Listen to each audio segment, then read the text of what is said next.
நம்மளோட இந்த லக்ஷ்மி குபேரர் டெம்பிளில் சீன குபேரருக்கும் ஒரு சன்னதி வச்சுருக்காங்கங்க. தண்ணி இருக்குங்க, அதுக்கு நடுவில் ஒரு அக்ஷய பாத்திரம், ஒரு சின்ன குபேரர், அதுக்கப்புறம் ஒரு பெரிய குபேரர் இருப்பாங்கங்க. இந்த தண்ணியில் பார்த்தீங்கன்னா வாஸ்து மீன்களும் நிறைய ஆமைகளும் இருக்குங்க.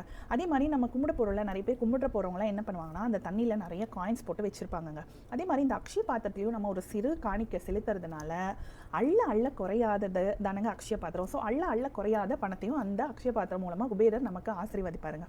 அதே மாதிரி இந்த சீன குபேரரை பார்க்க போகிறதுக்கு முன்னாடி அந்த கோயில் உள்ளேயே இது மாதிரி ஒரு சீன நாணயமும் இது மாதிரி ஒரு லக்ஷ்மி குபேரர் படமும் வெறும் குபேரரோட படம், இதுதான் சீன குபேரரோட படமும் விற்பாங்கங்க. ஸோ இந்த படத்தையும் இது மாதிரி நீங்கள் ஒரு காயின், இந்த காயினை நீங்கள் என்ன பண்ணணும்னா குபேரரோட இடது கையில் அவர் ஒரு உண்டியல் வச்சுருப்பாருங்க.